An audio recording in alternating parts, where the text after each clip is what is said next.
All right, and we're back here with our next matchup. We have Christine Pross, 542 Fargo. Bettyanne. Bettyanne has a no-ranked Fargo right now, it looks like. We're going to kind of clean that graphic up a little bit. It looks a little too long here. A little bit better for you.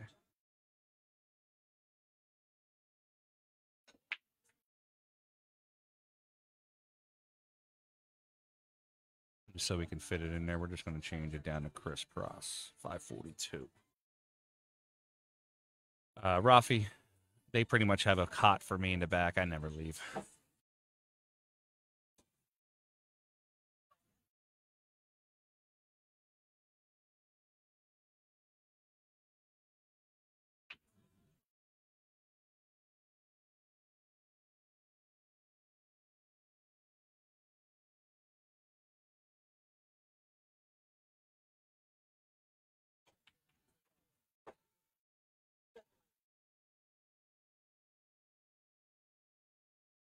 All right, so Christine, that's Christine up at the table now, getting ready to break.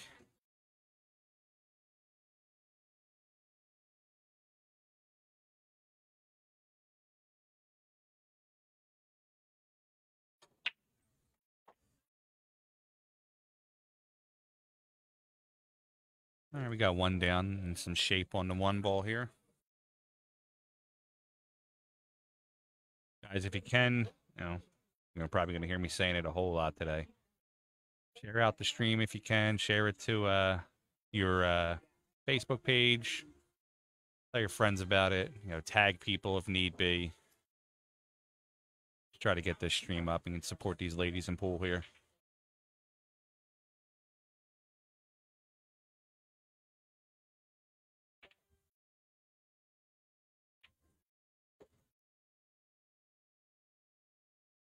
All right, Christine here with some shape on the 2.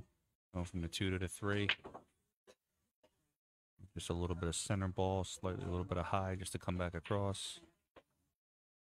A nice stroke.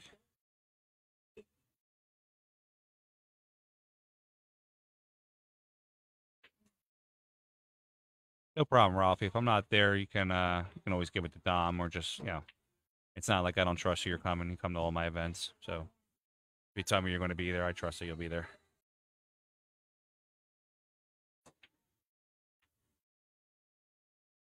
Nice little stop shot. You can get herself down on this 5. I don't see any obstacles that she can't get out here.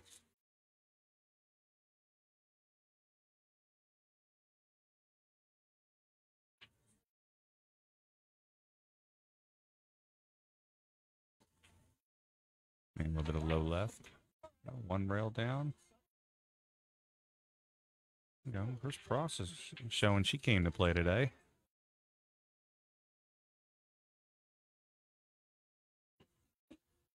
The back of her shirt says Gallery Billiards out of New York. Might be who she plays for. I don't know too much about Chris. I'll probably try to find out after the match, see if she wants to do a little interview. A nice stroke. Moves the cue ball pretty well.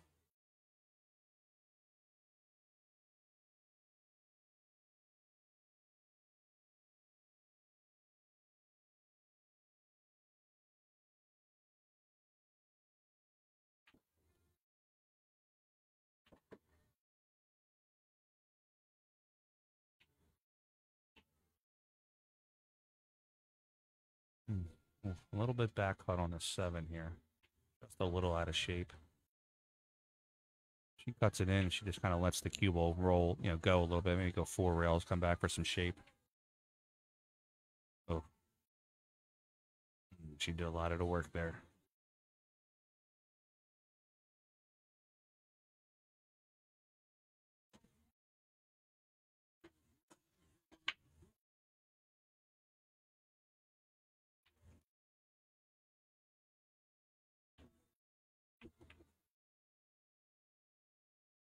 Oof. Bettyanne's got a shot in the side here. I would have liked to seen her maybe play a little bit of low. Either take the 9 in the same pocket or a little bit of a out of shape there. Say out of shape, beating on a cue ball. Oh, Off the point of the rail there on the side. So looks like Chris is going to get another chance at the table here. She was fortunate enough to get back up to the table. She kind of left that shot in the pocket for her. Back in the saddle again. I'm not familiar with either of these two ladies. Yeah. They're hooked up in a beginning of in the beginning rack here, Chris had a chance to break and run out. She kind of missed the 7 ball there. It was she got a little bit of bad shape off the 6. Chris is the young lady just shot. She's a 542 Fargo, and Bettyanne's up the table now. It didn't look like she had a Fargo. She's probably a newer, unranked player. This one. There's a measure to this ball. It's played all the left angle should exist, and shoot for a ball that's 1 ball out in the center of the 9 ball on that rail, and just shoot and hook the ball into it. That's going to be a definite sellout here. Yeah, it's going to definitely leave a shot. Definitely.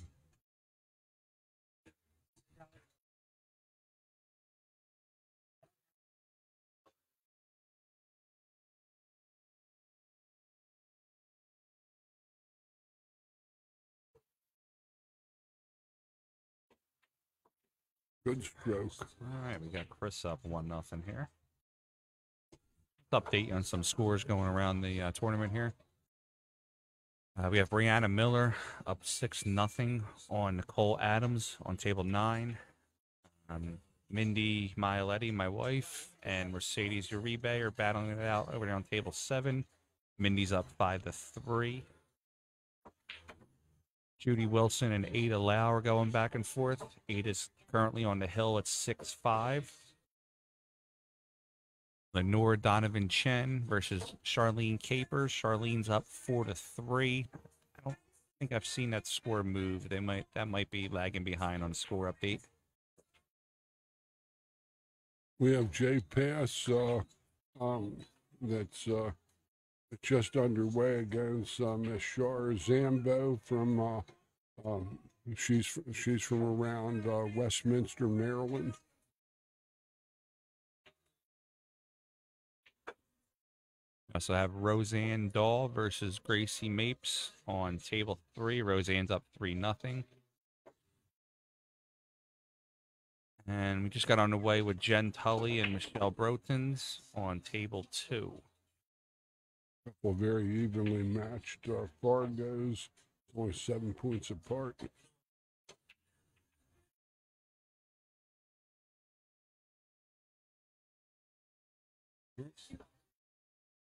That last little roll made the difference between now the incoming player off the break, either the breaker or the other opponent, has the option of to call a push out, and a push out is there's no penalty on the push. The push out might be called. If you don't, it's shoot at your own risk.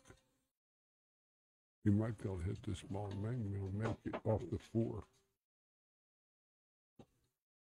Well, puts it in the mix though here. Gonna need a miner's license to get in on that 1 ball. You're gonna have to be a spelunker. That looks like I would give any world champion 5 shots at this hit, or whatever they want to put up. She might be able to hit this directly, and I might be just looking like a dum-dum. So we'll just have to wait and see. It's all about the angle.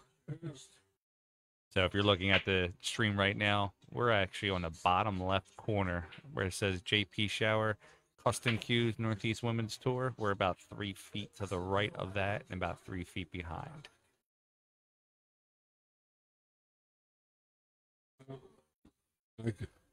It was like they had an old TV show called Mission Impossible a long time ago, and would start with your mission, should you decide to accept it, is to hit that one ball. Chris is looking.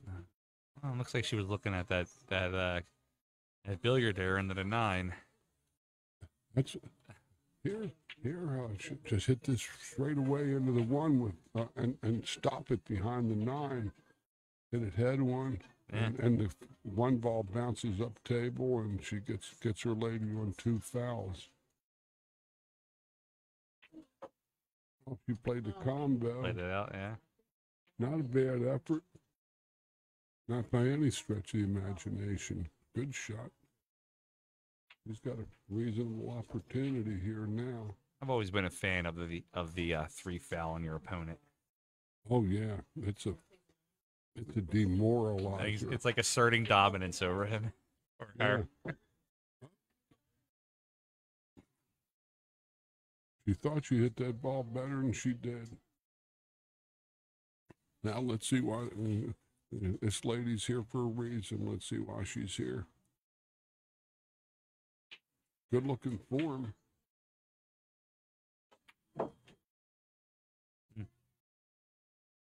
It's a little overstroke on that one. The bank coming back at her hand is looking reasonable.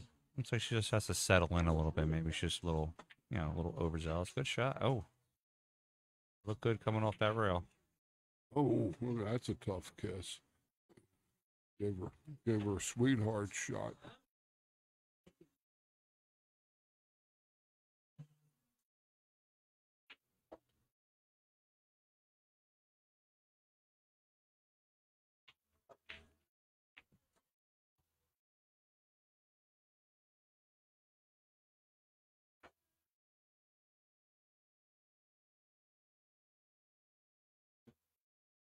And got a little long shot here on the 3 ball. Christine Pross. Sorry, Christine Pross, pronounced it wrong. It's sometimes, the faces of these pockets on these tables are unforgiving, and yet you can catch the ball up the rail sometimes and make them. It's these are interesting playing tables. We've been up here about 3-4 times, and it's this is a very nice place. Get down. And position too. George, we actually got a question from Rich Musser in the chat here. He said, what is the best way to kick the cue ball off one rail at an object ball that is not on a rail or near a pocket? That's kind of a loaded question, but I'll give you my best. And that when the best way to kick the cue ball off one rail and an object ball is always go, if you have your choice, first off, to a shot you can reach, number one. If it comes down to an easier looking shot that you got to stretch for, or a shot that, uh-oh. I think she's okay. She parks her pelota. And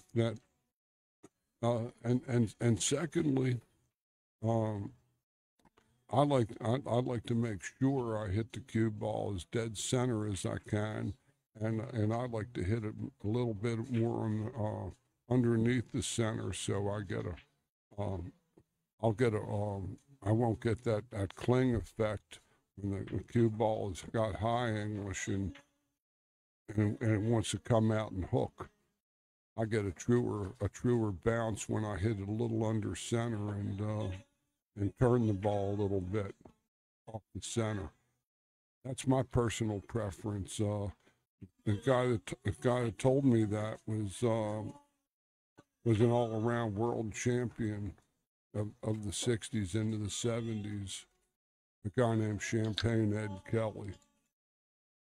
And Eddie was world champion one pocket one year, world champion 9 ball, world champion straight pool. He played all. It was second best all-around player of his era. But that's who gave me that piece of information about 50 years ago. But yeah, that's me. I like to catch the ball a little under center, not drawing it necessarily, but just getting it so that it turns right.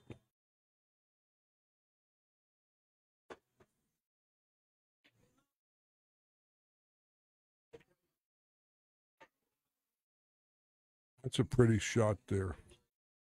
She's falling straight, kind of straight in, and she might be forced to roll this ball to the short side. Shoot lefty. Okay. Roll it down easy, real easy. There you go. That's a good shot. Nice little bump position. That was very nice. I knew she had to go to the short side. Lefty. That's something for any aspiring players to practice some on your left-handed game. That's something, unfortunately, that I never really did as much as I wish I would have. And you have more. Good shot. There you go. Bettyanne evens the count at a game apiece. Good shot. It's funny you talk about that, George. I have a friend of mine who's a pro player, Rob Ferry, lives out in Levittown, PA, around Levittown, PA. And, he's one of the few players that I know that can almost shoot the same speed, left-handed and right-handed. The first time I ever got hustled was in Baltimore, Maryland, at that original pool room. I'd been going in there a couple years. I was about 16, 17 years old. I was still a high school student, and there was a man in there that was, his name was Bert Trice. He was about 7, 8 years older, an adult, and I was still an adolescent. And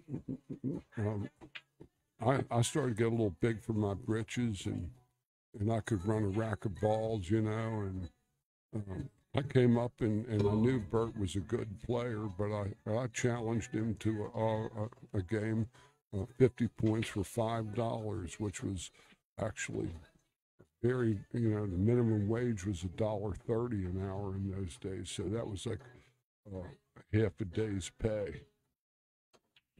To put it in perspective. Yeah. So Bert beats me 50-12 playing right-handed. And Bert laughed at me and he said, "You better go practice there some, George." And he said, "I'll bet you I could beat you left-handed." And I said, "What do you want to bet, Bert?" And I just cashed my paycheck. And he says, "You want to bet 20? And I said, "You got it." Sounds like you just cashed Bert's paycheck. Yeah, I just stopped off at the and got the ink, got the pen and signed over the paycheck. Basically, I only took home like $42 a week. I was raking sand traps on a golf course and working a minimum wage groundskeeper job. It was summertime, and usually in the summertime, you only see pool degenerates in the pool rooms in the summertime. Yeah. They're all busy cutting their lawns or doing the right thing on the golf course, on the tennis court. Only the degenerates are in the pool rooms, at least in those days. So, nowadays, that's where the air conditioning's at. So. He beats me 50-11 playing left-handed. And he said, "That'll learn you." Steve, I actually have seen John Moore run a rack of 10 ball, switching hands each shot. That's demanding because you're talking about, in all probability, going from one dominant eye to the other if you're changing hands. But that depends. I'd have to really ask John if he had, he switched over from right-handed to left-handed over because of bad neck or Well, something. Steve says here in the chat that he went from a righty to a lefty when he hurt his right shoulder. Right shoulder. Yeah, I knew he had some sort of injury, and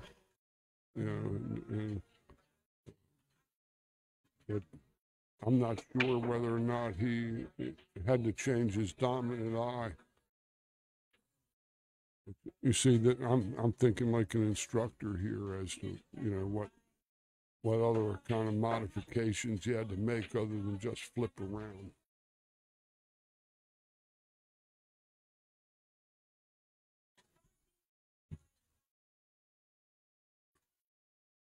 What do we have here on other matches? Anything finished up yet?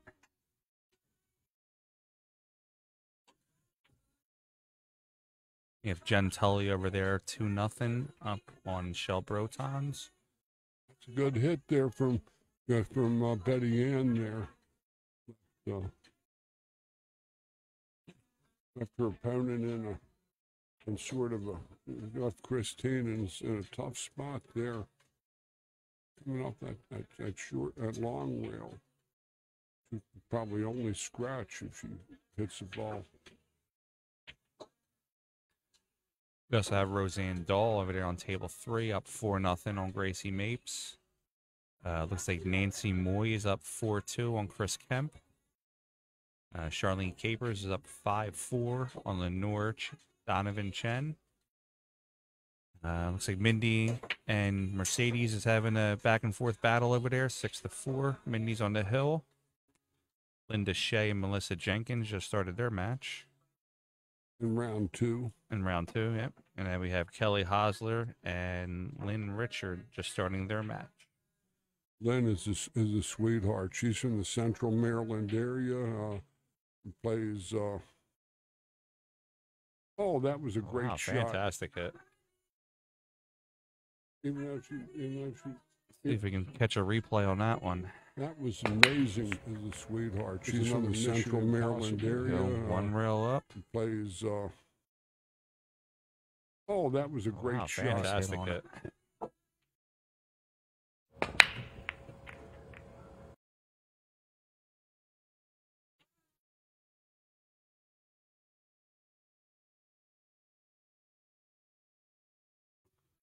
Like Frank says, if you're listening to this stream and you're enjoying yourself, please pass it on to your friends. Let's build up our viewer base here. Oh, just caught a little bit short. Hi, Liz. I got a guest here in the booth with us today. Missing you. And absolutely, there's nothing wrong with watching the Phillies and pool at the same time. That Alyssa, she's a tiger. She was one of the real turn-ons from last year or so. I met Alyssa on this tour. Real sweetheart, a very tough competitor. Yeah, she's one of my good friends. Her and I play probably at least once a week. Nice young lady. Just as it looks like she's going to be, for all intents and purposes, a lifer. Oh, absolutely. Alyssa and I did, she did the stream with me last week for the PA Pro-Am 8-ball. We had a real good time. Thanks, Kevin. Appreciate it, buddy. For guys who don't know, Kevin Steer from Integrity Cues, one of the best in the business. He's actually my tour sponsor for PA Pro-Am Pool. If there's anything in the world you need in pool cues and accessories, apparel, anything, you give Kevin a call. IntegrityCues.com.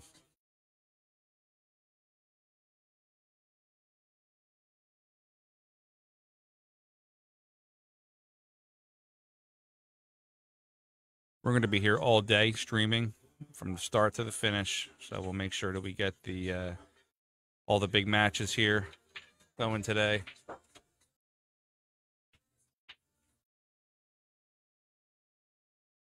Crown ourselves a tour stop #1 champion today. And ladies, if you're having thoughts about getting in, definitely jump into tournaments here. There's a tiered system now.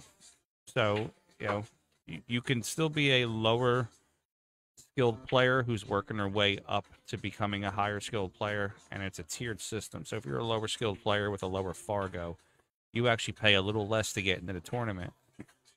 You'll get 2 minimum highly competitive matches, along with the free practice time before the tournament, as well as just getting that exposure. When I was new and starting out to play way back in my days, that was one of the things. I would go to these tournaments and I might get my brains beat out.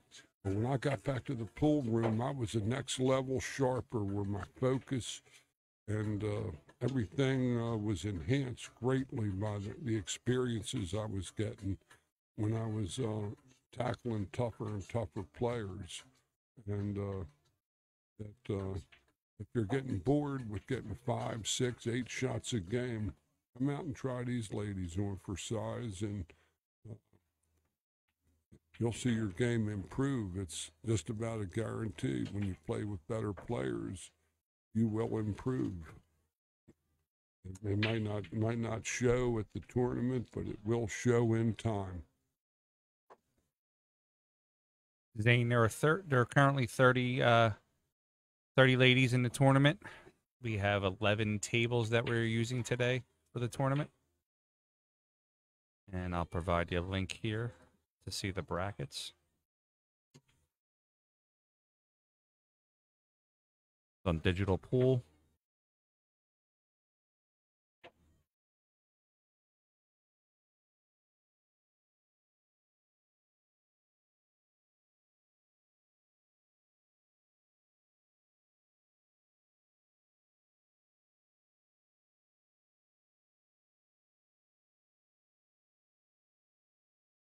All right, we have Christine up 2-1 here over Bettyanne.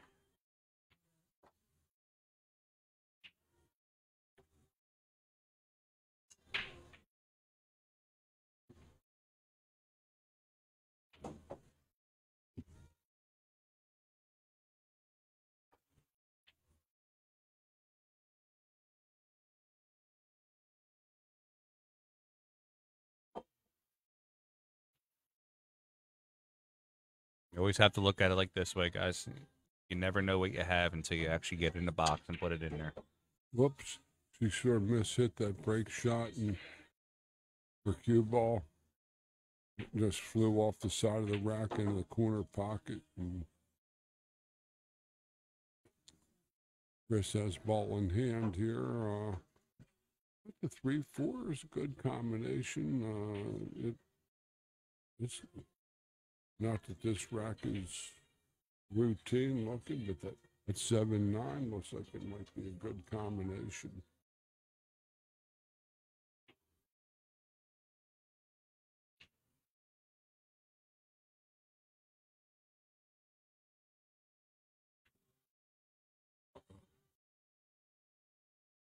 She landed in the gap.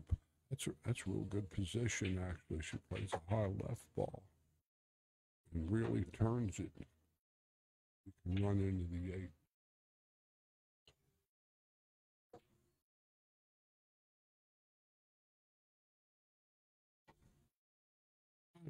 She played it wide with a little bit the neutralize hit.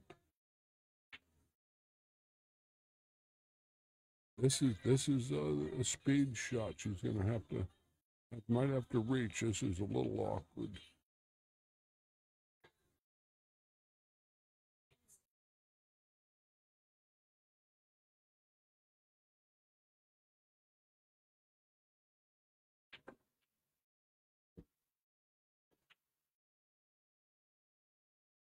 Oh, that's behind the proverbial, I would say. Yeah, you definitely take it at that one.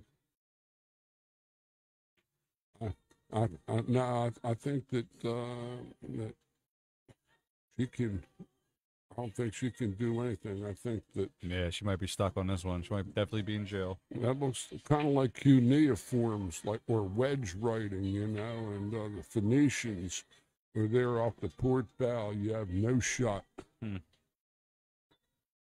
You're telling the galley rowers to row, row, row, but they're caught in quicksand.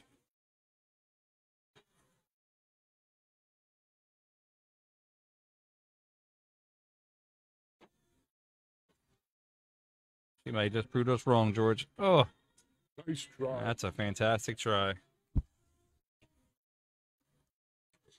So, George, as an instructor, what would you do with a position like that? So, let's say that you weren't going to go for the kick like Bettyanne did. Would you move maybe the 4 ball, put it maybe on the other end of the table?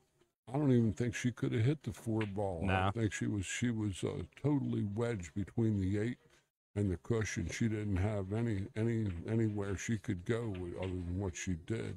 She bent the rail and did what she did with the inside English, and this lady showed a lot of knowledge with that particular shot. Even though Chris is rated like a 542, I think she's going to be in for a little match with Bettyanne based on that effort, seeing what she knows. Yeah. I would, when you see when you're kicking in that way, you see that 5-6 or jumbled up, and I wouldn't necessarily risk disturbing that and doing something nice for my opponent. Sometimes you just take the foul.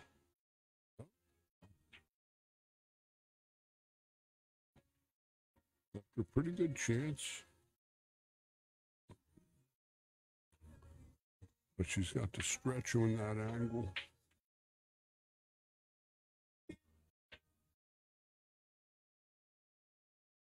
Other side. They have nice equipment here. I like those bridge heads. Out of moose heads, yeah, they're nice.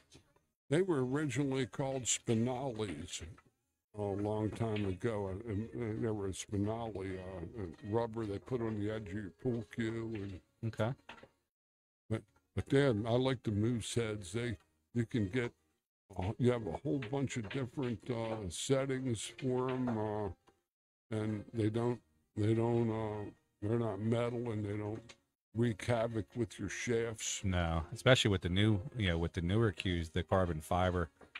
They're higher resistant to denting, but they're actually, you could still scratch them. That's what I tell you with the carbon fiber cues, to use the alcohol. Don't use anything abrasive. Oh yeah, and always keep them clean, because just your standard isopropyl alcohol on a paper towel, and wipe it off fast and dry it off fast, and they dries real fast anyway due to the nature of the alcohol. Yeah. But still, you'd be amazed in 2-3 hours of play how much chalk and how much buildup and perspiration and body oils get on our cue shafts.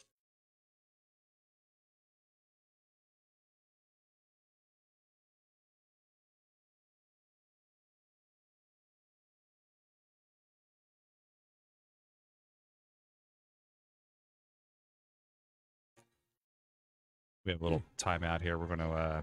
Yeah, they have the cue ball is on, on the edge of the rack template that they use, and quite rightfully so. Just even little variation from where it lies can make a difference in the particular opportunity here. Plus, it's that line of that rack is right on the line of that shot of the 6th ball. Create some skid on the ball, and does a lot of things that are unpredictable. They have those little things you see, on TV, that like the referees have. I actually have one to stick underneath the ball. Yeah. Oh, Brianna's doing it right here with two pieces of chalk. It's back to what you were saying a few minutes ago about the isopropyl alcohol. I got a gallon of isopropyl alcohol from Costco. It was $4.99, and I bought a dollar store spray bottle and a dollar store towel. We're talking under $10. I could probably spray that cue for 5 years. 5 minimum. That is if you were a stone cold degenerate and hit eight hours a day. Still working my way up to degenerate status. About 6 hours a day now.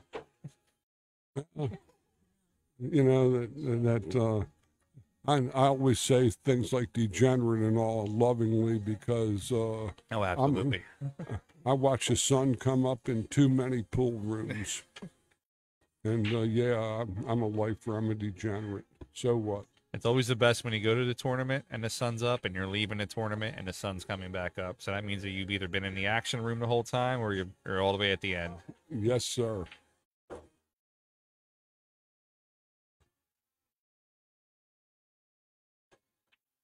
Oh. Speaking of action, next month is the Super Billiards Expo, April 13th to the 16th. The day before the expo, April 12th, PA Pro-Am is running a 9-ball open tournament at Bluegrass Billiards with $500 added based on 32 participants.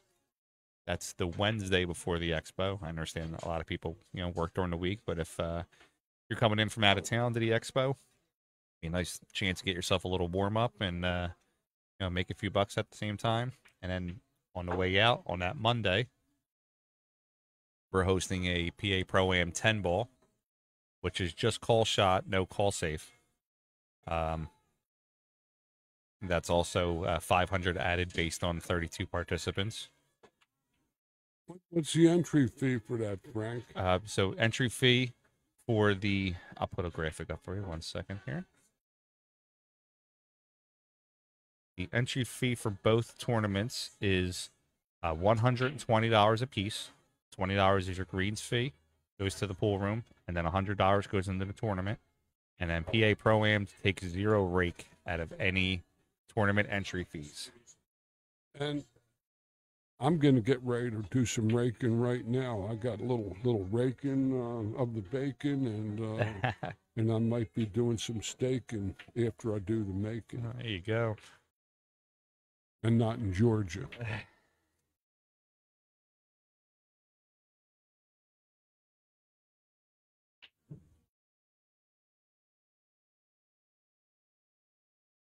Hi, Carol. No problem. Just come out to the next one.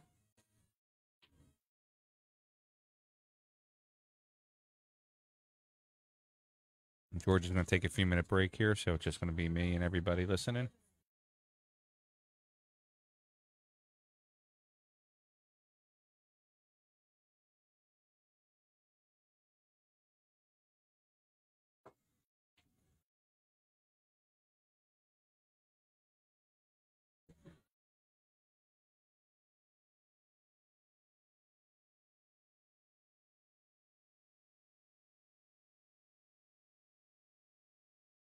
We got Chris up here shooting the 6, trying to go in the side, what it looks like.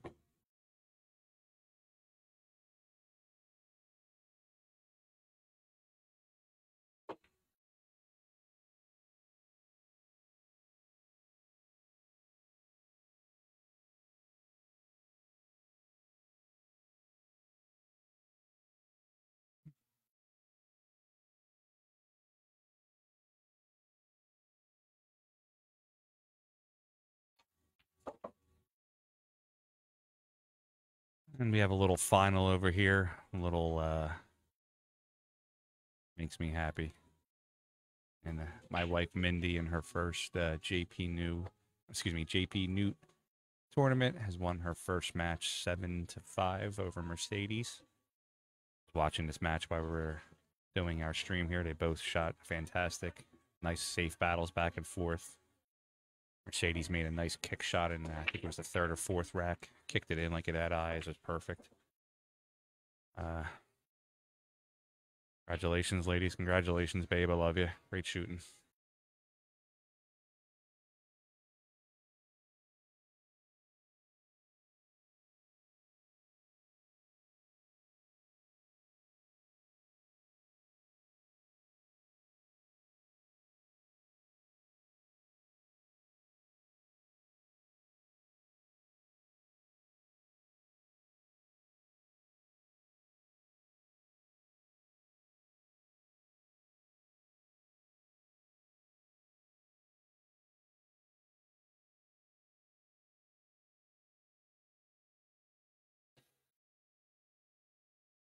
All right, the wife ran over, gave me a little hug and a kiss. All right, so now we're back to our matchup here.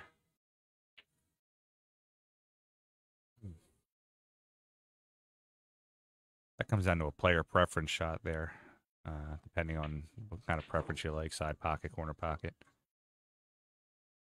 For me, I'm more of a corner pocket. I'm sorry, more of a side pocket player there. I just kind of let the cue ball roll down to the bottom rail, come back up to the middle of the table.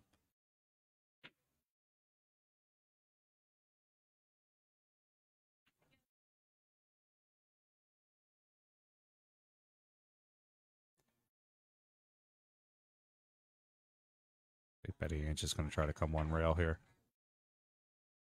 There we go.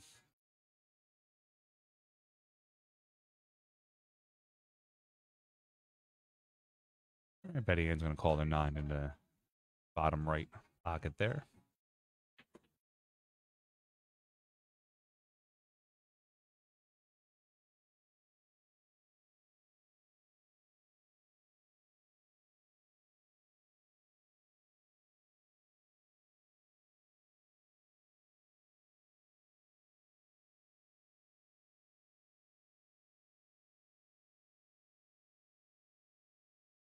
All right, Bettyanne shoots it in the corner there, make it 2-2, tied up here, going into rack number 5.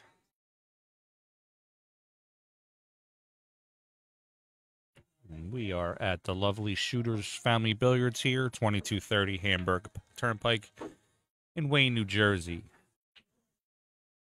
Owned by Chris Gonsalvo Kemp. Nice place here, 12 tables upstairs in a building here. Looks like an old classic type pool hall, maybe just a little bit better lit. All the tables are nice and taken care of here. You are watching the J.Pechauer Custom Cues Northeast Women's Tour ran by WPBA Pro Brianna Miller. This is a WPBA sanctioned event. It's a regional tour event. Onboard Sportswear is the official sportswear of the JPNEWT. Taking a break right now, but George Hammerbacher is my play-by-play analyst today. He's an advanced pool instructor out of Baltimore, Maryland. He can be reached at 410-455-0308. Dr_snap at yahoo.com. George is a plethora of information with many years' experience in the pool business.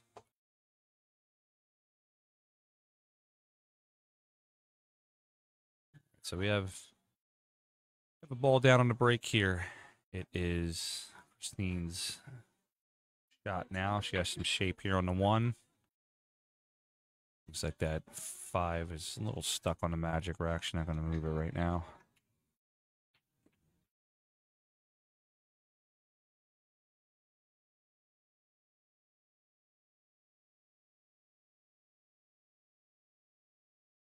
Guys, please, any new viewers here, share out the stream to all your billiards pages and groups. You can also put the stream is also on the digital pool website under the live stream match. Support the ladies, support the sport. The more sharing and the more that we get the streams out, the more they become free and we don't have to pay for them.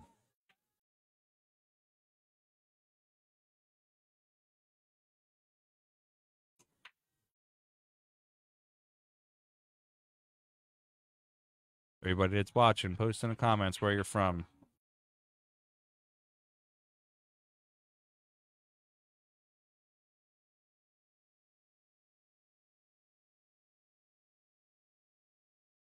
And Bettyanne's up to shoot here. Looks like she has the 4-6 combo here on the side. She's gonna kind of baby a little bit because she has to let that cue ball go straight. She can either draw it and pull it back, or just kind of roll it in, let the 4 go to the bottom side there. Yeah, see, she didn't want to do that.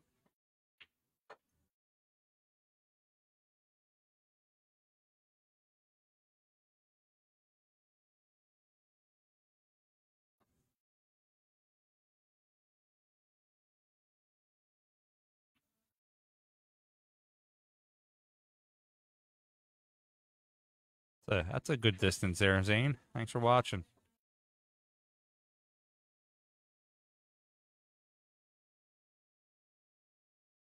You got any international viewers here? Let's try to go worldwide.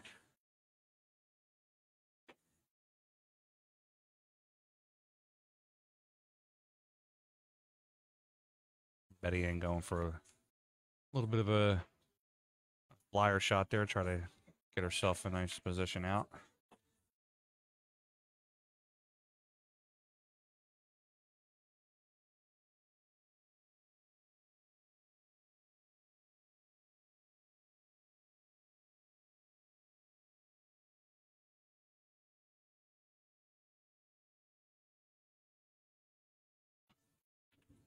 Make sure you check out Digital Pool for the bracket for the JPNEWT. It's in the stream here, but I'll also put up the I'll put a link up to it. Put a couple links up for you here.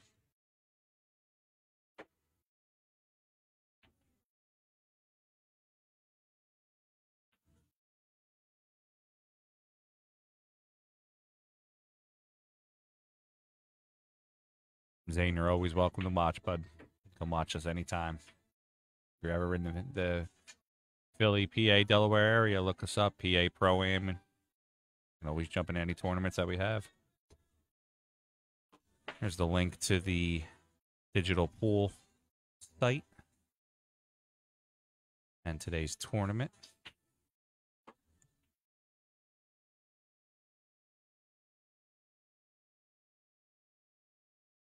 There's also a link that we're going to put up here in a second to the JPNEWT website for all the ladies out there who want to get themselves in a nice regional tour in the area. You can also search JPNEWT on Facebook.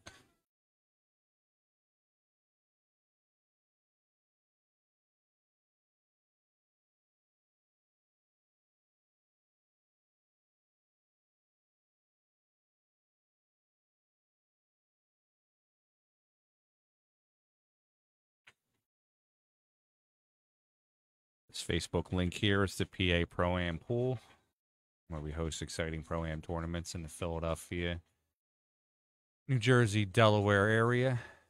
But all players from all over are welcome to our tournaments.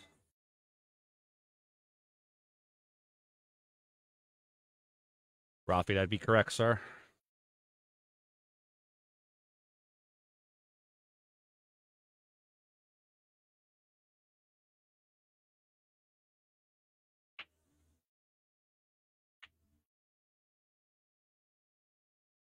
Guys, let's give a little special shout out to Brianna Miller, who runs the tournament here as the tournament director. Brianna took a little time off of playing in professional events. Now she's back with a bang here. She's running her own tour, traveling, playing some of these events. It's nice when you have these local pros who are, always get back to the sport and play. It's tough as a local pro to run the tournament and play at the same time, and she does a very good job at it. So let's thank her for creating this tour here and taking over for these ladies, giving them a great outlet for pool.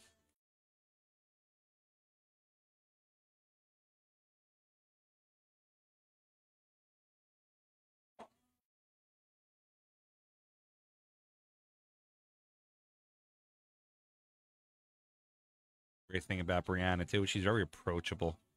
I met her at a tournament about a year ago. Just a little, local open tournament. We just started talking, struck up a friendship, and she's such a genuine, nice person. We ask her questions about pool events. She's always, nice shot, nice combo. She's always there to help out the players. So let's show some support to her and share her streams out and make sure that she gets the, her and her tour get the recognition that they deserve. All right, 3-2 here, Bettyanne going into rack number 6. Is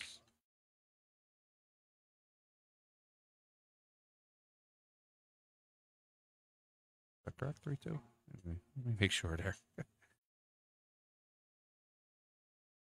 Yes, 3-2. Let's give me some updated scores around the tournament here. Nancy Moy is playing Chris Savo Kemp. She's up 5-4. Giovanna Napolitano is playing Cheryl Sporletter. They just got underway. It's a great Italian name. Love it. Linda Shea matching up against Melissa Jenkins. She's currently up 3-2. Jay Pass is playing Char Zambo. She's up 4-2 right now. Jen Telly and Michelle Brotons are battling it out on table 2. Jennifer's currently up 3-2. Kelly Hostler is up 2-0 on Lynn Richard. Ginny Lewis and Carolyn Barhorst are over there on table 8. Ginny's up 1-0. And looks like Judy Wilson and Lenore Donovan Chen just started their match. Oof. Bettyanne let the cue ball get away from her a little bit there.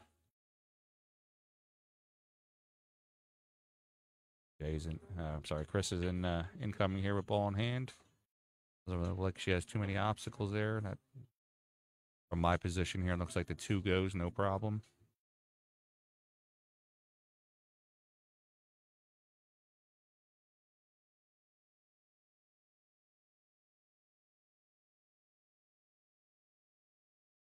Do the customary moving of the Magic Rack. Magic Rack, in my opinion, is such a great innovation for pool. But it's just a few times where there's just little tiny instances where it sort of gets in the way a little bit. Kind of creates that can I make it? Should I shoot it or not? But I think in general it's a great innovative tool for pool.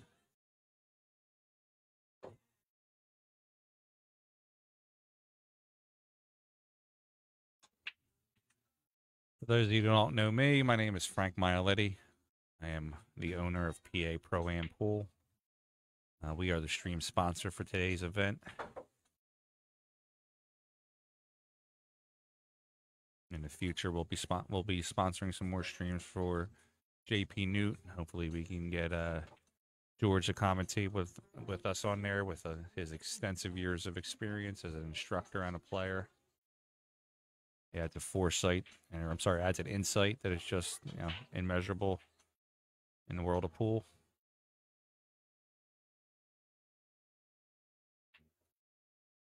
Ball in hand there to Bettyanne.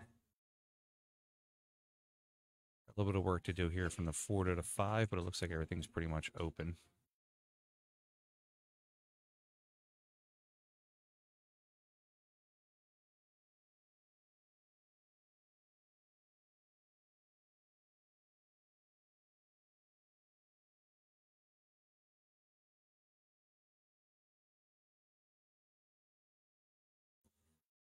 I might probably see if I can either run into the 4 or roll past it and play the 4 up. Not that hard though. Oof. Kind of overstroked that a little bit. Maybe a little lighter stroke, play that inside. Come to the other side of the 4 and play it up into the top right corner. Then you just natural ball, you just follow it straight up.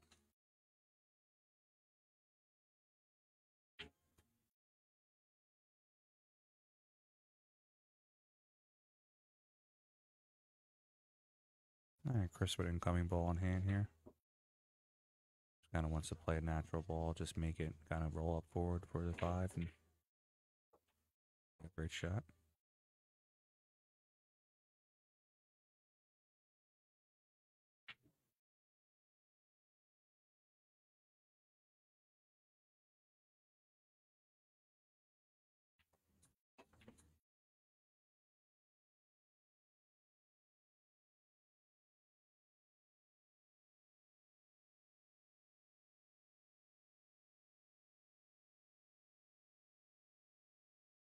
Yourself settled in here, just kind of one rail drawback. Don't even have to get to the rail, kind of just get into position there.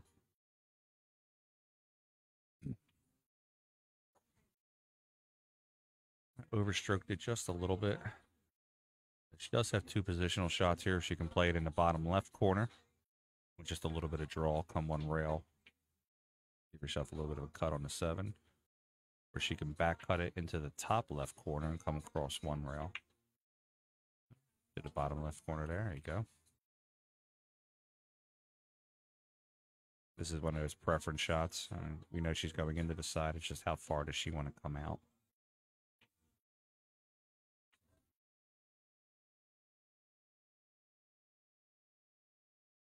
There we go. It should just be a natural position here. Center ball, maybe a little bit of high. Played in that top left corner there. Come one, maybe catch that second rail for the 9. Don't want to run into the 9, just want to give it a nice even stroke.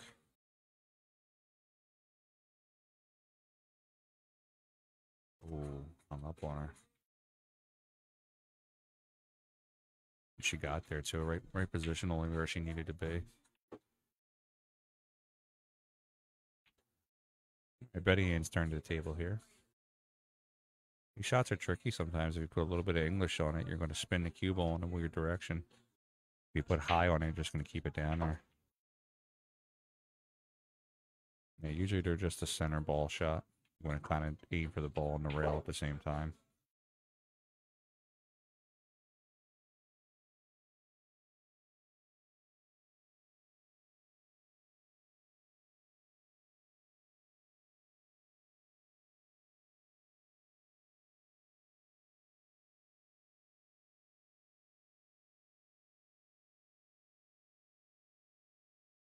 Okay, Bettyanne missed the shot on the 9, giving Chris an opportunity to tie it up here.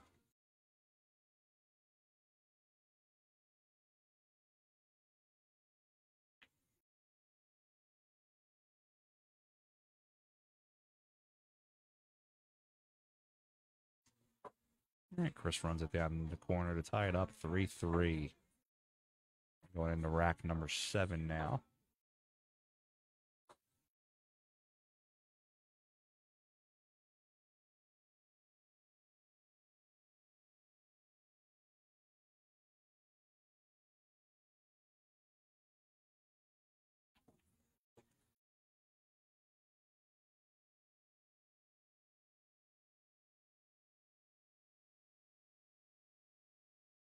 If you get a chance, check us out on YouTube. VA Pro Am. Today's matches will be edited and put on YouTube as individual matches. So if there's somebody you want to see specifically, you can click on that match and watch it.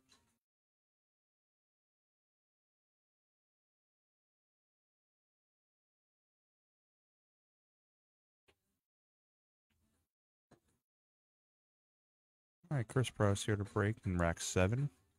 Scores tied 3-3.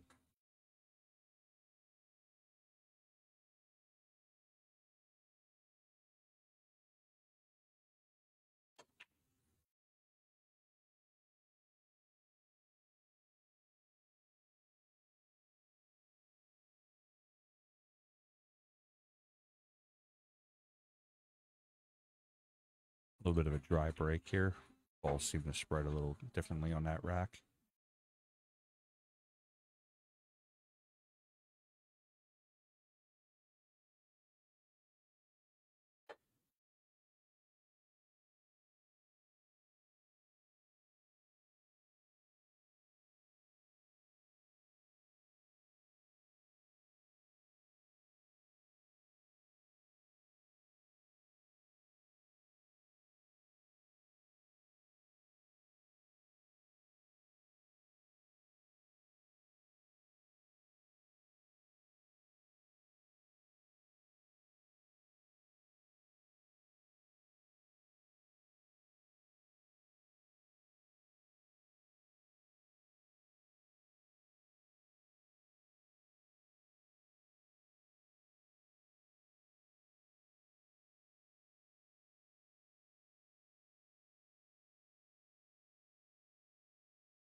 Rocky, I do the excuse me, I do the 1 on the spot, but the 9 doesn't count on my tournaments. You cannot win or lose on the break. So we just put the 1 on the spot and break from there.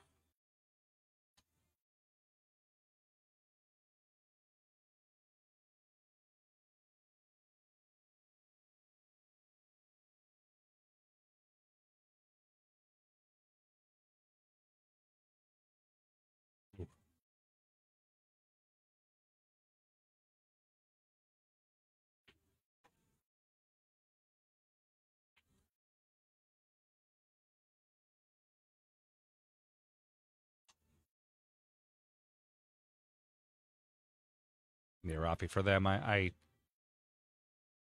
get the the allure of breaking the 8 in or breaking the 9 in, but a lot of times, even though it's you can open your chances by doing certain breaks, I prefer it to be a one on skill, one on the rack one with a skilled shot, making the ball versus just kind of getting a lucky kick in the side or something like that. Nice shot there by Bettyanne to make the 3 in the corner. Get over for position on the 4. Getting on the 5 might be a little tough here.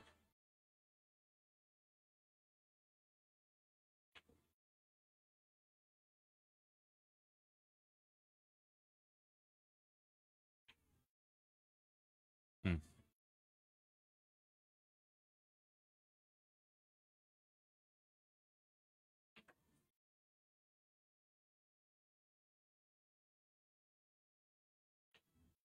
All right, Chris up at the table here. She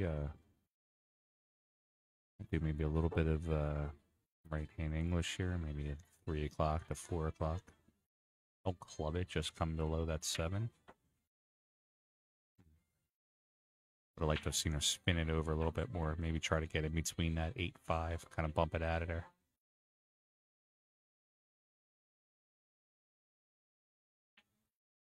Yes, Rafi, actually, in that tournament in December, we did, excuse me, we did rack the 9 on the spot. That was actually I guess you would call that the tournament before the company. We with that tournament there, it was kind of get some kinks out, and then the next month is when we started PA Pro Am in January.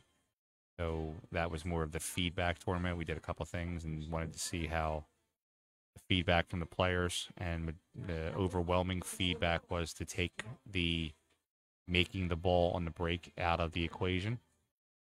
So then we agreed going forward that the 9 ball will be racked. I'm sorry, the 1 ball will be racked on the spot, and the 9 will not count on the break.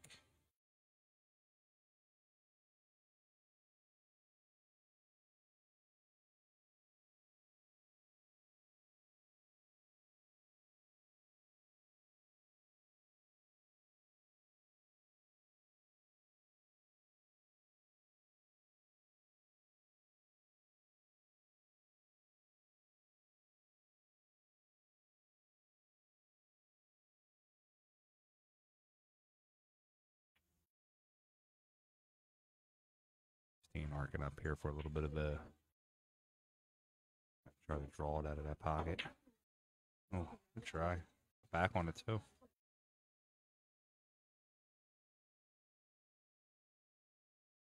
Leaves Bettyanne a shot here. She's got 2 options here. She can make it down in the corner and try to come 1 rail, get onto the left side of the 6, to play it in the right corner pocket here, where she can kind of draw it back and bank the 5, draw it back, and try to put the cue behind the 7, sort of like that. But actually fluked the 7 in there, gave herself no position on the shot.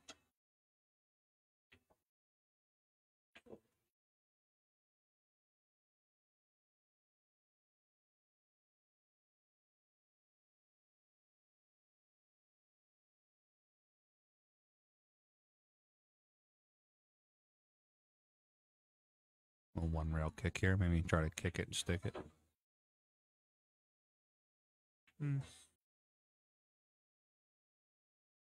Left the shot, but not an easy shot. She has to arc up over a ball again.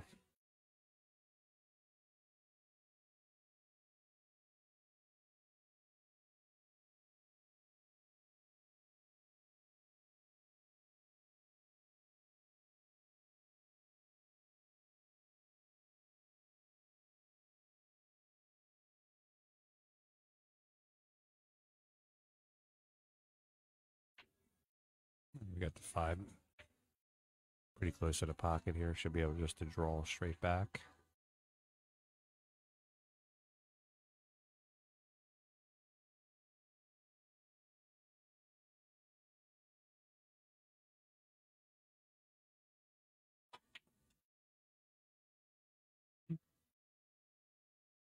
Go sideways with it a little bit. Still good position. I can play the 6 down in the corner. As long as she doesn't overstroke the ball, it should give her a clear opportunity to play the 8 at bottom right.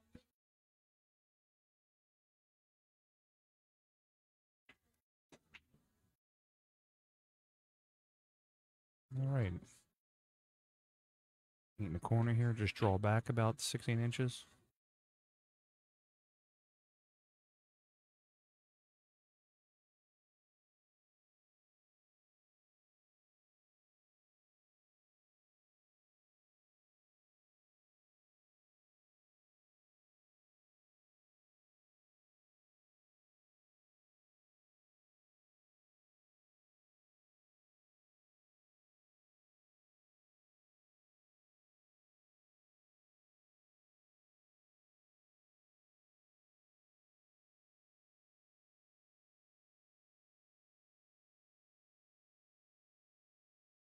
She went for the bank in the side pocket there. Leaves Chris with an opportunity here to take the lead.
Okay, Bettyanne is up 4-3.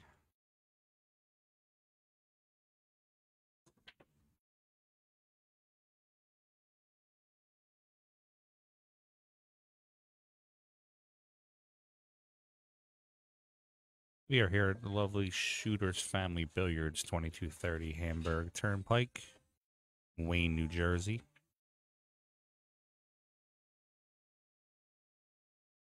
You're watching the J.Pechauer Custom Cues Northeast Women's Tour. This is a WPBA sanctioned event.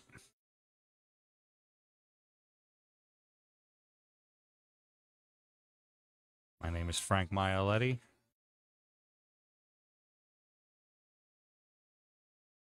I'm the owner of PA Pro-Am.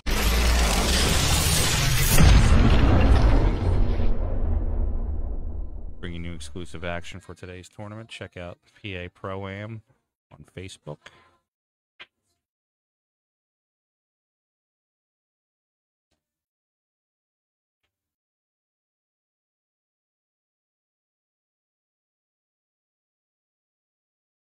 All right, rack number 8.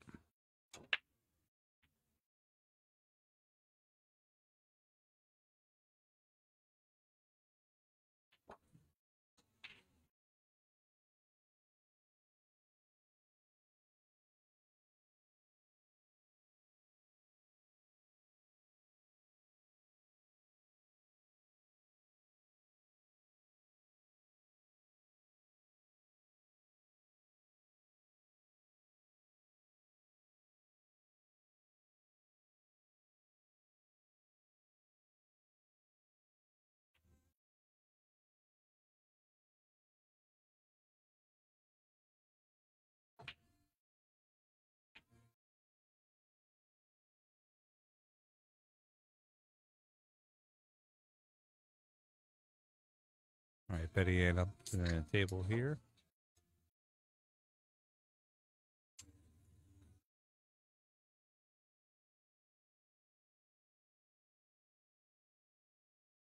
Cut shot here on the 1. Just play a ton of inside English.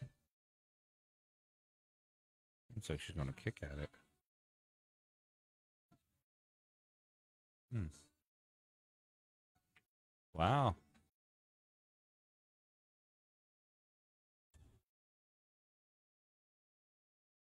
Check out that replay. Hmm. Kick it in. Look at that eye. Look at that one rail.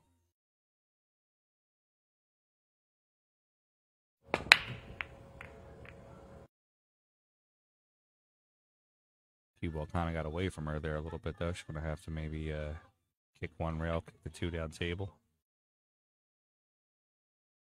Try to measure this out with a little bit of low. Try to kill the cue ball and keep it up that end. Hmm.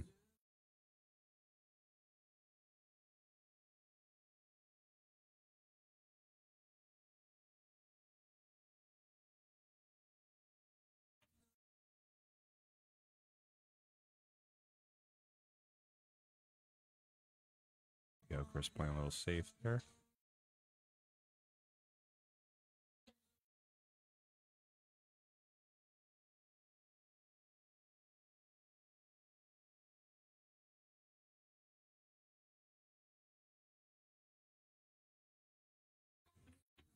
Bettyanne's got some options here. She can bang. She can bang for safe, two rail shot.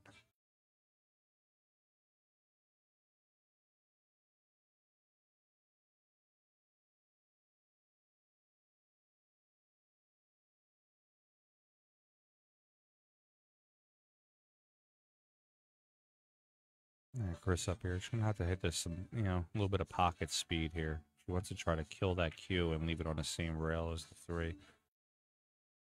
Or she could also spin off of it with some 9 o'clock English and roll down.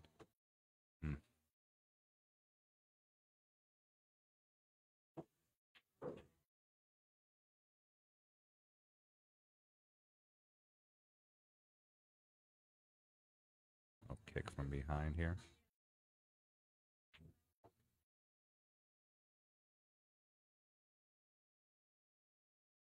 No rail after the shot, so ball in hand to Bettyanne.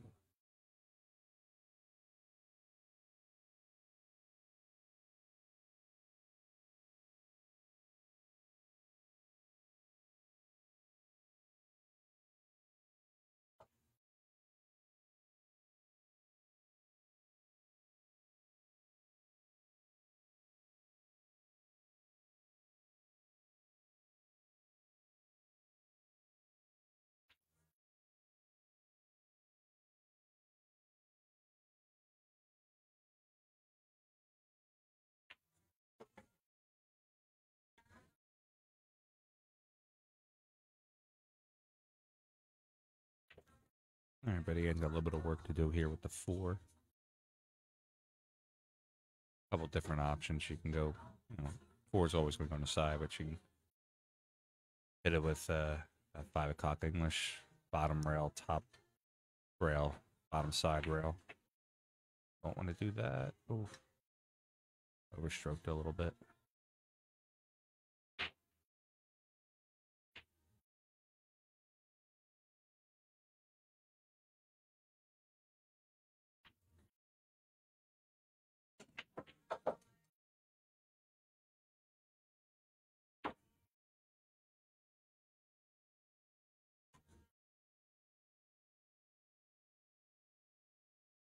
Bettyanne with a bag.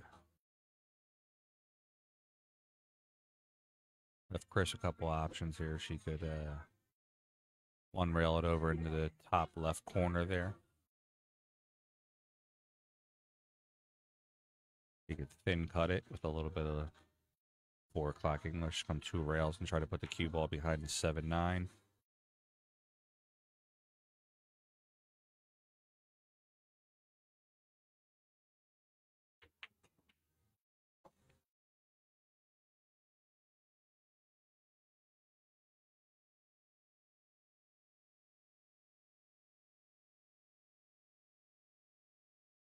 All right, Bettyanne's turn to the table.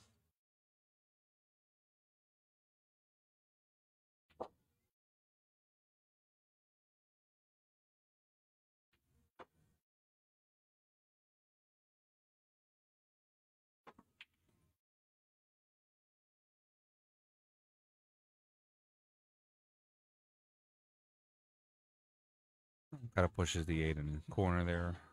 Looks like she was going for the 5 in the corner. Just caught the edge of the 8. Banked it perfectly, basically.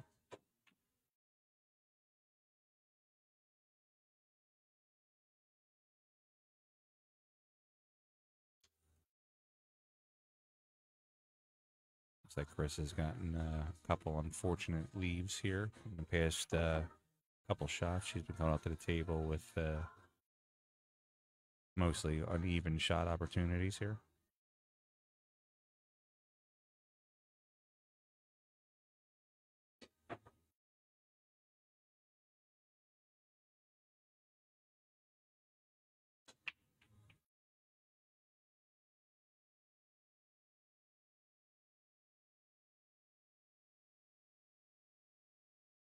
I actually like the safe opportunity here. Instead of going this way, I like to go the other way. Put the 5 on the top rail and try to leave the cue ball behind the 6.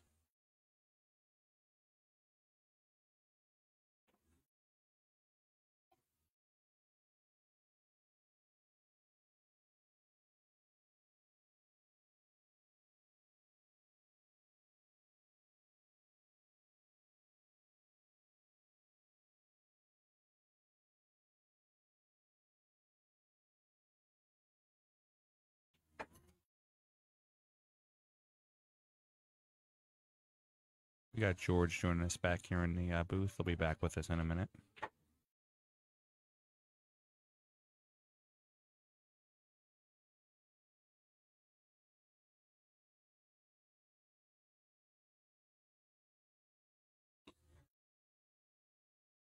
They stopped off to eviscerate some victuals. In other words, eat some food. Ooh.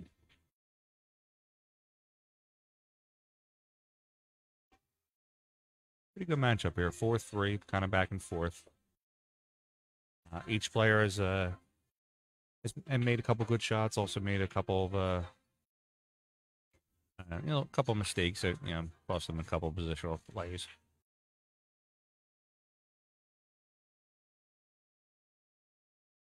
That's a nice cut. Good opportunity here for Chris.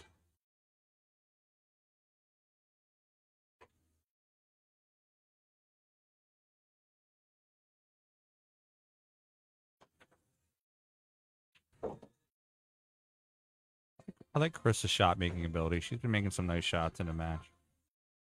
There's been a couple times Bettyanne has missed, though, and unfortunately left Chris some kicking opportunities, must play safe opportunities.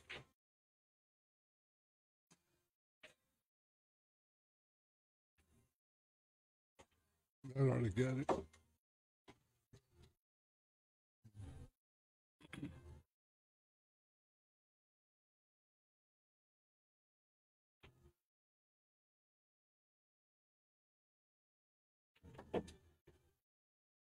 It's 4 apiece.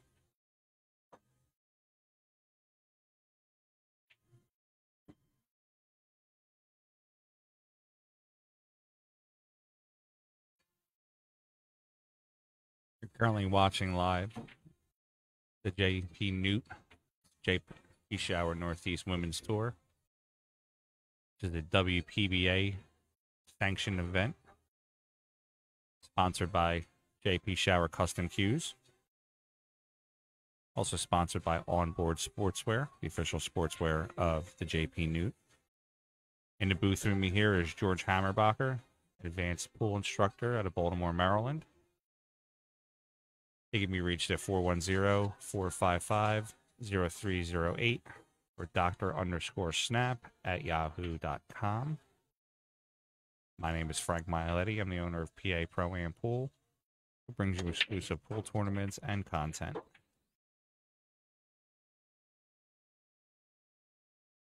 Good break shot there. Real interesting looking layout. 9-ball never moved a muscle. All the other balls are scattered hither and yon. The 8-ball's in the dark, and let's see what Chris can come with there. It's like a safety. Tried to. Oh, went from a nice layout to a grinder. Just like that. See if we can update you on some scores in the tournament here. Let's see. We currently have Cheryl's score ladder up 3-1 against Giovanna Napolitano. It's like Jen Sylvester and Kia Burwell just got underway. J Pass and Shar Zambo are having a knockdown drag out battle. You can actually see it right behind this table here. Table 4. Just went to 6-5 Shar. She's on the hill. Table 2, Jen Tully's playing Michelle Broton. She's up 5-3. Table 9, Kelly Hosler is up 4-1 on Lynn Richard. Table 8, Ginny Lewis is up 3-1 on Carolyn Barhorst. On table 3, Judy Wilson is up 3-1. I'm sorry, that's not. I'm sorry, Judy. Another table popped up as I was looking at the score. Judy Wilson is up 3-0 on Lenore Donovan Chen. This matchup here is currently tied 4-4.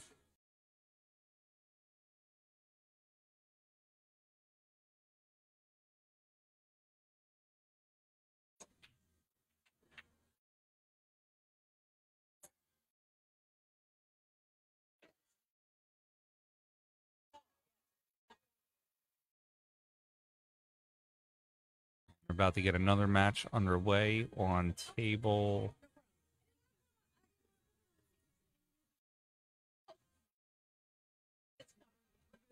Sorry about that. Looks like Brianna Miller is going to be playing Mindy Mioletti on table 10.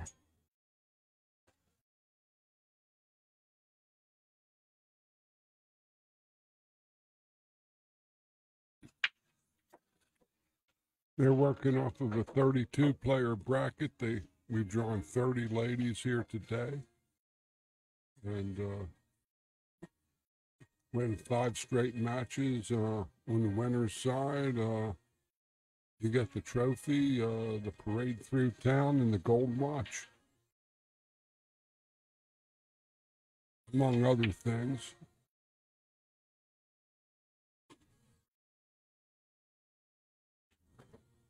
Chris played a nice little safe there. Little stop shot with 3 behind the 9.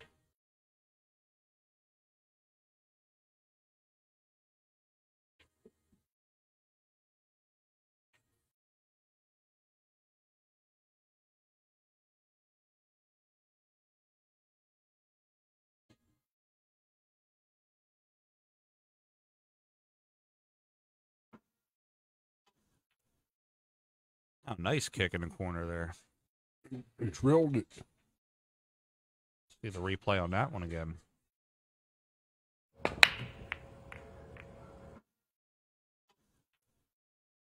Oh, nice kick in the corner there. A beautiful looking form over the ball. Good strong stroke, too. This lady's an unknown, but she's given a pretty good player a good run for her money.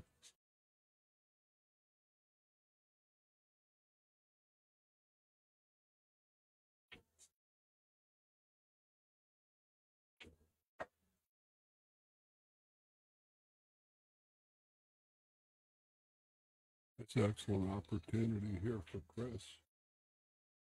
Well, this end should have a real good chance to get out. Correct on his 5 ball. Yeah, I don't see any obstacles here. He's a little long on this ball. Yeah. He's going to turn too far. With Frank, in my opinion, she's going to have to do something with the cue ball that she didn't want to do. High left, probably. Got to settle for a tougher shot. She wanted to play it in the side. George, what's your preference on shooting this 6? Do you just play it and shoot the 7 in the corner, or do you try to come one rail to get to the 7 in the side? It lays good to the side, I think, because otherwise you try to decelerate the stroke and punch it into the rail short.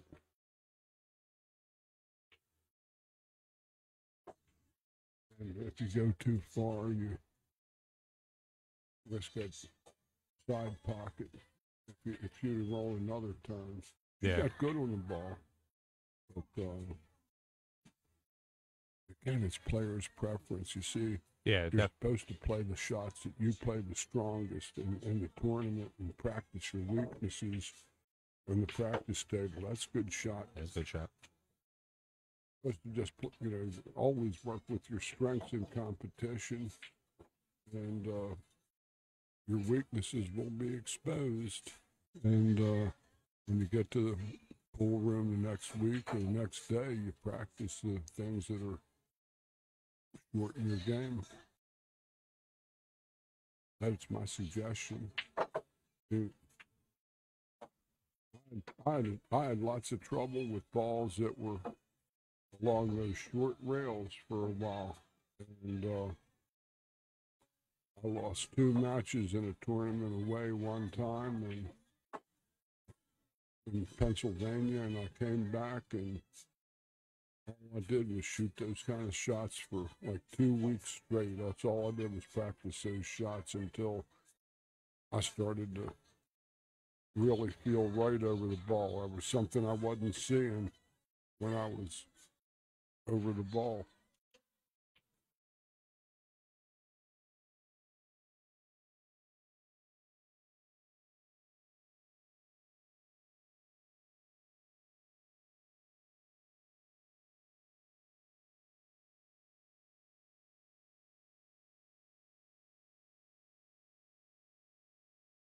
Good eye. That's a good eye there.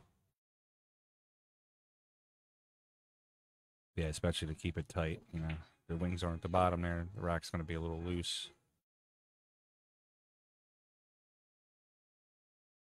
Magic racks can only do so much for us.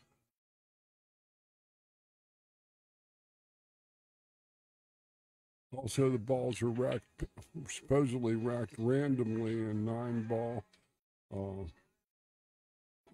But generally, when there were people breaking from the side, they would put the 2 on the next row back, the row before the back ball. Got a lot of movement on the 9. A pretty good push out here. George, if you had to give me an early prediction, who do you think would be in the finals? I would rate Bettyanne is I believe the strongest player. She won like 6 events last year, 6 or 7 out of about 10. Yeah. And you have Miss Linda Shea is she's been playing great. She's been playing. Well, the reason why I asked this, so Linda's under her 3rd round now, and she actually gets the winner out of Mindy and Brianna Miller. Right. Well, that's gonna. That's definitely worthy of a TV table match. Yes, it is. It's 2 of the 4 possible favorites that I would rate in here. The others would be, of course, Kia Burwell. Who's plenty tough. And then there are several others that have treachery in their hearts. And for me and my household personally, this is a very good learning experience for my wife who's playing Mindy. I'm sorry, who's playing Brianna. You know, even if she doesn't come out on top of this match, you know, it's an experience of being able to play against a top level pro player. And you know, I told her just go through and learn. If there's anything that you can learn, watch her stroke her balls, anything that she does. Wow, how'd that go in the side? All right. I told her just pay attention, you know, to things that these high level players do. What? He pushed. No, Bettyanne missed the shot. where the cue ball landed, she didn't have a shot at the 1, so she moved the 9, so it wasn't a 1-9 combo. Okay.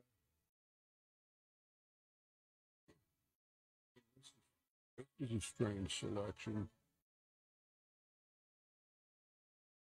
Unless you can really fan this ball a lot of high right. Yeah, looks like she's going miscue on it. Miscue, a little east of St. Louis.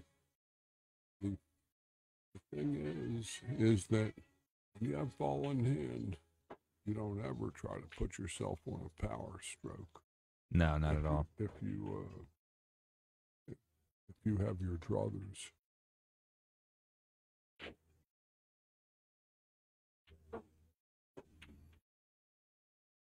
Pretty good looking hit. Good shot there.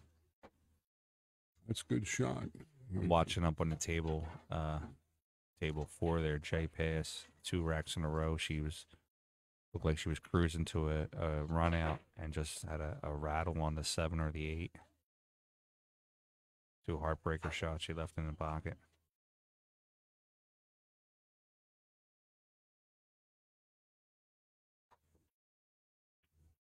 That's a nice cut. Good shot. Yeah, Chris is impressing me with some of the shots that she's been making in this matchup. This is tough position, though, Frank. This is very difficult.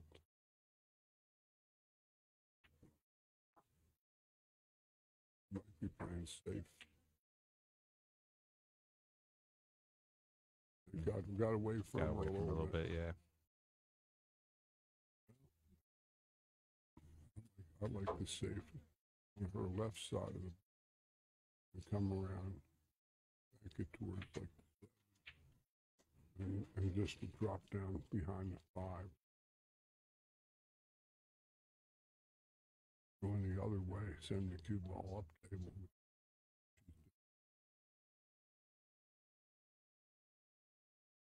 That was respectable too. That's a good shot too, yeah. Lots of different options, and again, both Frank and I, we have the best seats in the house, but we can't see what the player sees through her eyes here. So, you know, we're just going to give you our best guess as to what we think might happen. What I do like about that shot is it's close to the 4, so she does wind up getting ball in hand. The 3 leads her right to the 4. She doesn't have to do a lot of work. It gives her the opportunity to start running balls. I think she's got room to kick inside the 6 ball. Lots of left hand angles. Yeah, I'm watching her. I keep watching her look at the bottom rail, though. I'm not sure what. We have an equipment relocation. Technical difficulty here. Equipment relocation syndrome there. I used to play players. I used to say that the ones that used to get mad and throw their cues, I would say, equipment relocation syndrome has been detected in quadrant 2. I actually went and met a friend of mine last night at the pool hall, and the players that were playing on the table next to us are they're not they were just pool recreationalists. They weren't actually pool players, and they must have dropped their cue or shot the ball off the table a good 10 times last night, and it was just frustrating. I always tell people, that do that. I've run pool rooms in about 4 different decades, Frank, and I tell them this. Here, this is a great room. I said the tables are fast, the carpets are slow.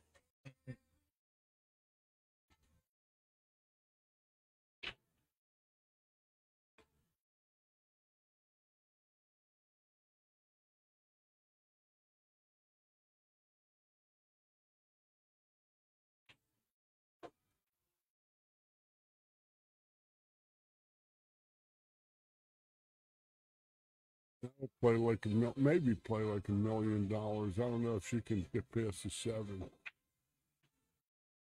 Maybe she can. My vantage point here, I can see that she can hit it. I don't know if she has enough to make it. Go across it. Yeah, she might have to go across the ball. She had a swing at it.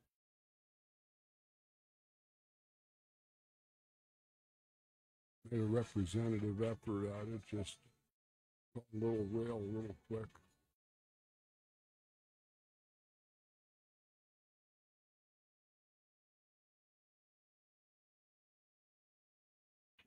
Guys, I know you've been doing it all day. We have a good, about 45, 50 shares. But if you're new on the stream right now, if you could share it out for us and try to grow our social media bubble here, get some more people watching, that would be great.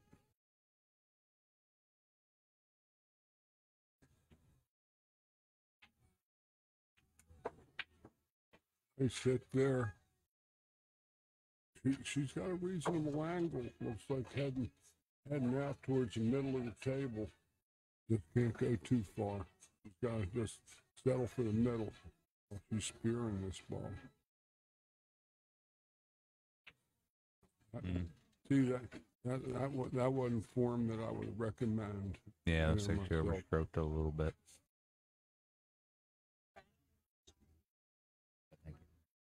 I can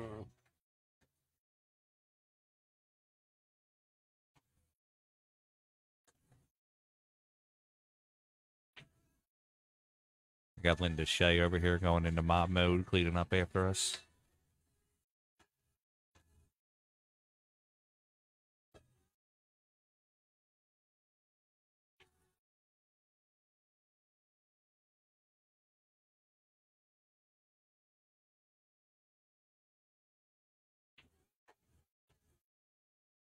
What do you think, George? Just play this down in the pocket and just kind of roll off the 8?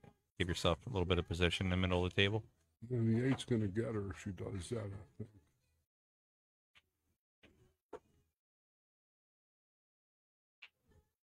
Well, if she made it, it would have been a little different. Yeah.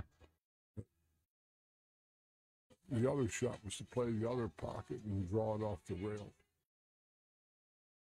Again, player's choice, and players know which one is their better shot, and if she felt rolling the ball was in her best interest, it was her choice. Yeah, it's, oh no. It's a big game here. A 5-4 contest, you're looking at putting Chris on the hill. I've always preferred the draw stroke shots versus the high English shots. I mean, I could play anything proficiently, but I just prefer if I had to draw 2 rails versus going high on 1 rail. I just feel more comfortable. I grew up, Frank, on the back cloth and the slower cloth, and I actually, like I said, played lots of straight pool, and I preferred rolling the ball myself, but not playing 9-ball, which is more of a draw ball game. Yeah, I play a lot of 9-ball, a lot of 10-ball. Sure, those are going to be your draw ball games mainly, and big move games where straight pool was rolling the ball 6 inches, stunning it a little bit. You know, a lot of those types of shots. Very seldom were you gonna let your stroke out and draw it more than a diamond or so. Do you feel when you jump from different disciplines, it affects your stroke? So if you were playing, say, 1 pocket for 2-3 weeks and then tried to get into a 9-ball matchup, do you feel that will it affect your stroke a little bit? I feel it would affect everything, especially my tempo, because 1 pocket, I was talking with Linda Shea on the way up about that the 1 pocket, we just stand and slap each other, you know, and there are no prolonged innings at the table where you're at the table for 3, 4 balls in a row maybe, and it's hard to maintain the rhythm, where 1 pocket is like that, where if you're playing straight pool, you could be at the table. If you're playing good, 50, 60 balls, you could be up there 25 minutes, 30 minutes. Put your opponent on the cooler. Put your opponent on the cooler. 1 pocket isn't like that. You know, you're just gonna be trading and sparring with somebody. It's almost like chess with a 1-minute clock or a 30-second clock or something. I jokingly told my friend before when I'm at the gym, or I'm sorry, when I'm at the pool hall, I'll look at the steps on my watch. If they're low that day, I'll play one pocket because I have to keep getting up and down, up and down. Most people don't even sit down; they just stay standing. Oh, that's going to be that's a pretty clever little thing. Who's going to make her earn this ball? The inside ball.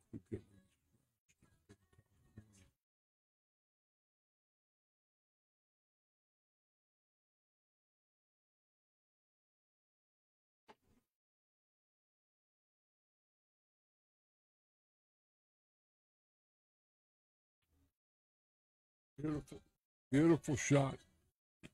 Chris gets on the hill. Chris has 6, and Bettyanne has 4.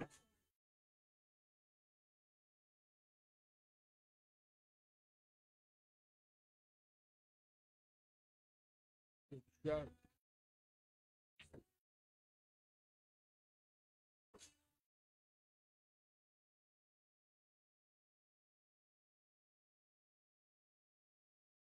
At 6-4 here, Chris on the hill, Bettyanne at 4.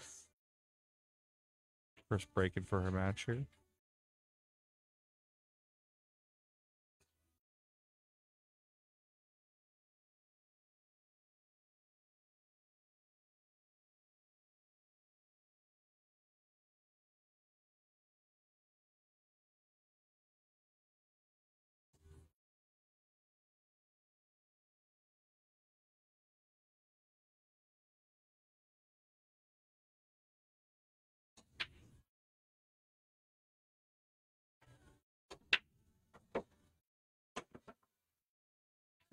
Wing ball went in, got a nice little push on that ball. Nice spread. Looks like a 2-9 is a distinct possibility here. If she can get the correct angle. So what are you looking at here, George? Like maybe a tip of high left? A tip of high left, but she goes through the waistland. She get there? Yeah, Got there. she's got a thin hit on it, but she's on the correct side of it where she can lots and lots of low right and across the face of the ball. She's got to spin it to win it. Didn't call the 9. And cut. Safety. It'll work. Yeah.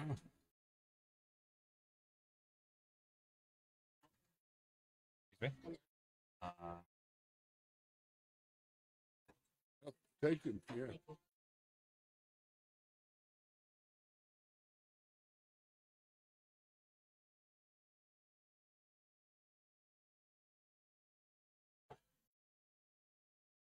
A little rough. Napkin. If your beak is weak. If your honker is going bonkers, those are not necessarily gentle, but they'll do.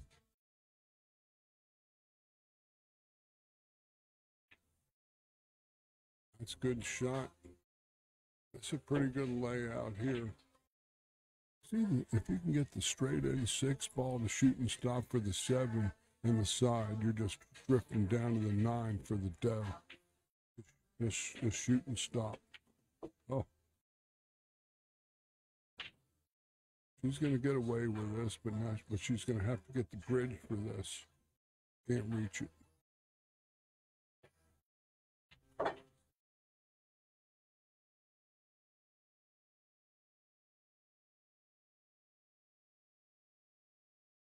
Let's see how adept she is with the bridge. A lot of young people. Oh my goodness, He hit that ball like Johnny Archer.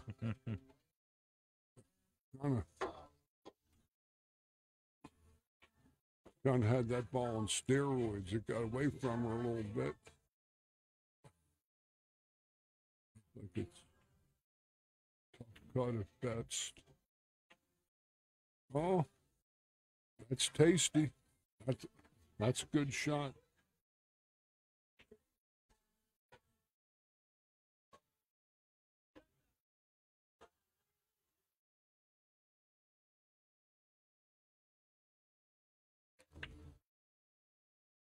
Another player that would bear mention in this tournament is Cheryl Sporletter from, I believe Cheryl's living in Northern Virginia, like Arlington. I might be wrong. I just saw her for the first time around in a while. Her husband is also a good player. Played on regional tours that I was on the mic with for a good while, and factor. Nice hit. That was a real nice hit. Yeah.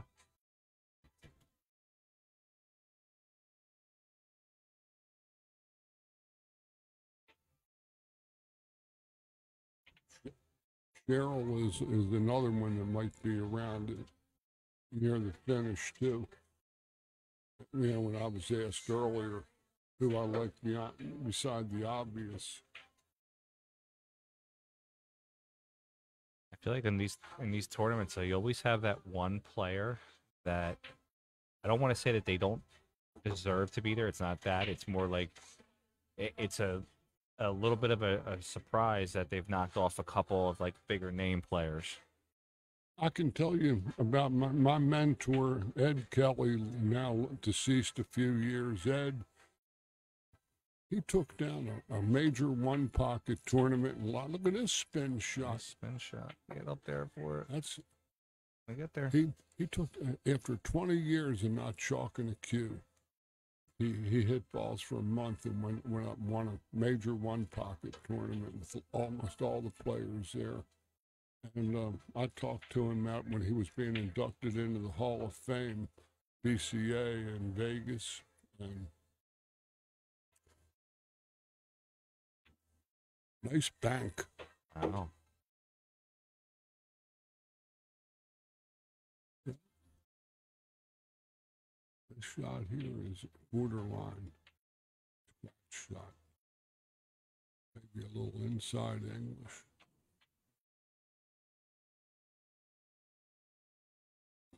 You didn't have to call that ball. Let's see what she does.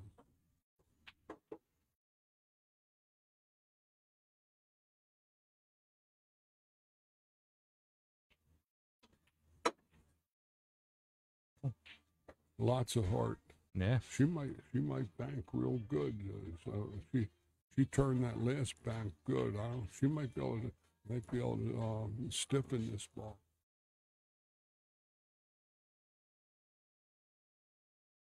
If any of you don't know what I mean by stiffening, it means taking a ball that might be a little full and just hitting it real firm and taking the turn out of the ball. She hit that too good. Oh. But she left it gnarly. Yeah. And when I questioned Ed about that, he showed amazing lack of humility. He was humble. Ed was an egomaniac, but he was a great player.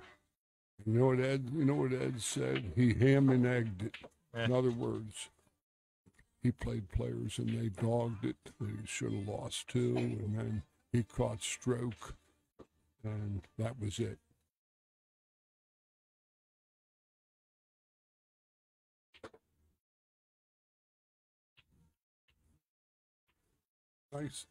Nice shot for the cash. And that's going to do it for the matchup.